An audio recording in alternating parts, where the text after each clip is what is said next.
Here's to the crazy ones. The misfits.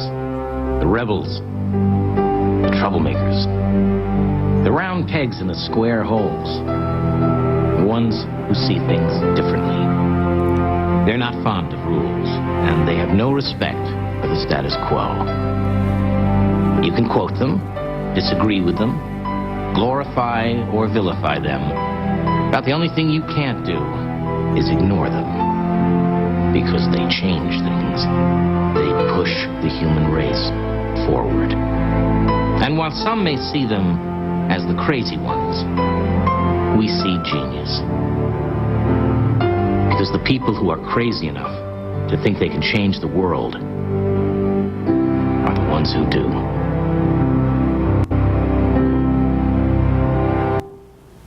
One thing I think that differentiates those individuals and people like them from those who don't succeed is perseverance. And when they get pushback and they get people saying you can't get it done, that's not possible, they say, I'm not so sure about that. I'm going to give it a shot. When back in 1997 and 98, people went to people like Steve Bazat and they said, you know, we're trying to develop this data warehouse thing. Steve didn't say, what are you kidding me? What a stupid idea. No one's going to do that. Manufacturers aren't going to populate their data and put it in a common plane or place. It'll commoditize their products. As they say in Germany, das ist nicht possible. He didn't say that. He said, let's give it a shot. And with their strategic relationship, they gave it a shot. And we are where we are today with a good, viable data synchronization platform, not a warehouse. That's what differentiates them. Standards. You look at the standards committee, man, those folks are churning out stuff right and left. Some of it's being used, some of it's being left fallow. Some of it's being discarded. Did they quit? No. There's one individual here who's been on the standards committee since 1988, before there was a standards committee at IDEA. She was on it when it was back in the NEMA days, when they were developing standards for everything. So it's about persevering. What we're talking about today is moving from an idea, not idea as an organization, as an entity, as an institution, as an enterprise, but an idea that was created from you all and your feedback, and moving that to an output, which is a product or service that we develop to try to help enable you, or our partners develop in relationship with us or on their own to help you all move forward in an e-commerce perspective to increase your net revenue. That's what it's all about, to outcomes. Do all of these products and services we're going to talk about today and over the course of the next day and a half have outcomes yet? No. Not a one. Not all of them. Some of them actually do. I'm going to throw this out, so you got to stay awake. Whoa! Did you see that?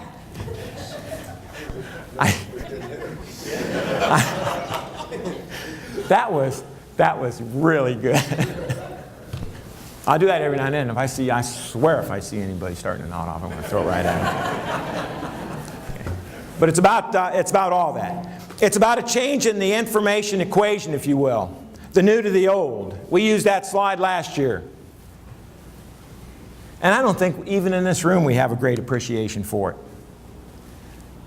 The data value equation, my term, probably derivative, because I don't pretend to be that smart, but it's probably derivative knowledge from somewhere. But I call it a data value equation. 1997, 98, 99, the manufacturer was the center of the universe. They owned the data. They controlled the data. They had the knowledge and therefore the wisdom and therefore the power, because they controlled the information. And they could do that because it was a push system. It was a push system. It's not that way anymore.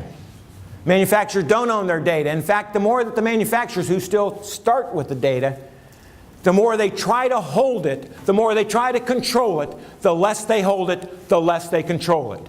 Because it's a mediated environment out there. If you can't get the information direct from a manufacturer through a wholesale distributor, you can go on www.whatever and you can find it anywhere you want, and you know that is better than I do. So it's going everywhere and it's mediated. So if you want to get control, you give up control. Let's start with three main ideas I'm going to talk about. The first one's talking about standardized marketing content.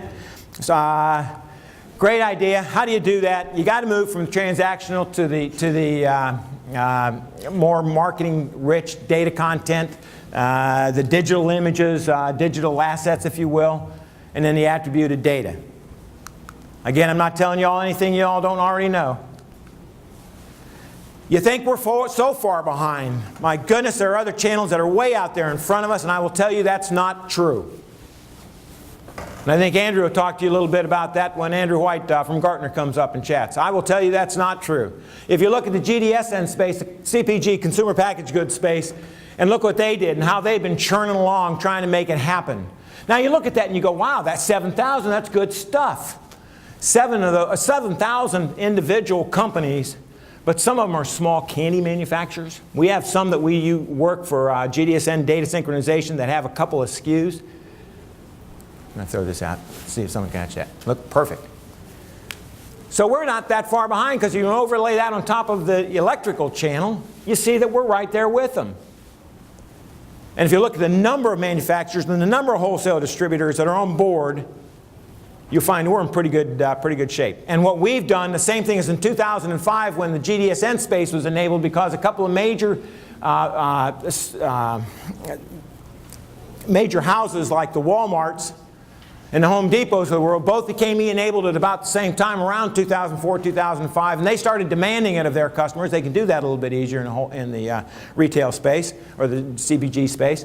That was about the same time we were coming up with the UNSPSC codes. The first time we did it, got two different iterations, because you started it back in 2004, 2005, went fallow, laid on the ground for a while, and then you picked it back up in 2008, 2009. Not that far behind. And people worry about the hierarchies. They're wringing their hands about the hierarchies. The hierarchy isn't wrong. The UNSPSC doesn't work for me. All that hierarchy is a pathway to a product. Doesn't matter what you use. Here's an example of three different ones. Two distributors, different distributors, and the UNSPSC code. They're all going to take you to that product. And once they take you to that product, you attribute it. You attribute it with those attributes. That's a full list for that product. Because what that brings you is it describes the product. That's what you do your search on. You want to search on color, search on color. You want to search on mounting, search on mounting. You want to search on material or phase or brand or sub-brand or special features, do all that.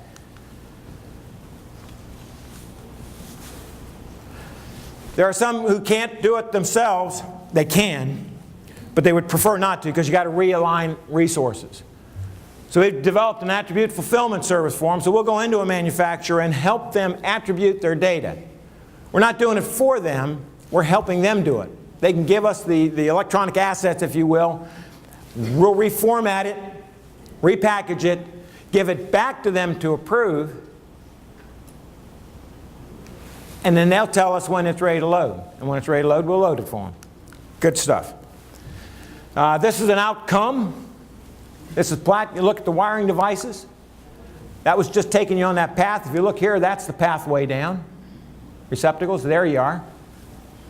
And if you click on that one more time,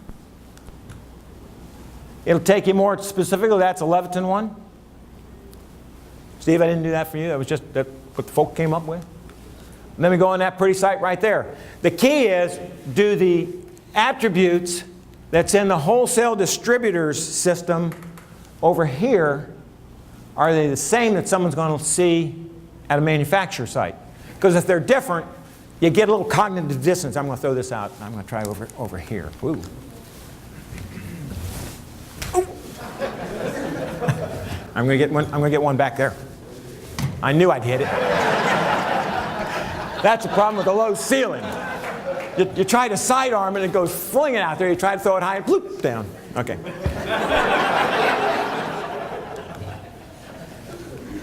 All right, automated order entry.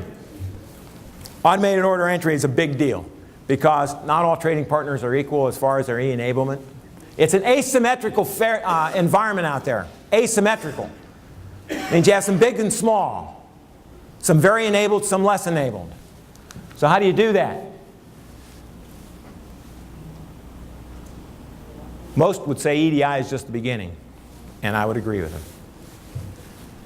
iConnect, a great product that Mike will be talking about in some breakouts and with you all. What that's showing is that you can be any electrical distributor there, and regardless of how your manual order goes in, right now, today, it's going in, and you got a boatload of customer service representatives over here trying to work all that data, rekey it, and put it in the system, make your order out of it. We're going to turn that around a little bit, and now we got that platform right in the middle that you just feed that data over here into iConnect, and it's going to come out on the other side as an EDI document going into the manufacturer. And oh, by the way, on the way back, it'll do exactly the same thing in reverse.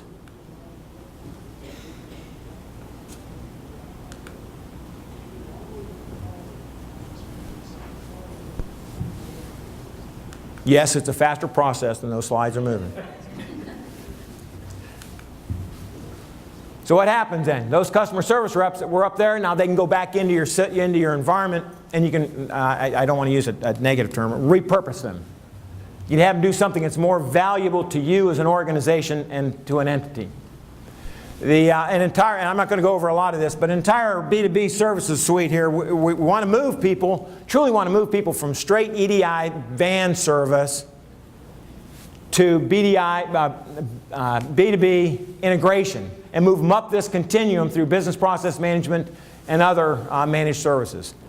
And that's available to you right now. Next generation data sync, another good idea. Hard to do though, and they've been around and doing it, trying to do it for a long, long time. It's crucial though that we take advantage of what's out there. And there's a lot of stuff out there. Go walk through that room of all the vendors and sponsors back there. Some great stuff back in there. Even humble idea is into the small stuff. Because I like that iPhone and I like that iPad. And you today can go on the IDX tracker and check your orders today on an iPhone. It's a web app. It's optimized though for iPhone and iPads. You can do that today. Partnership rating program. Partnership rating program touches this sweet spot right here.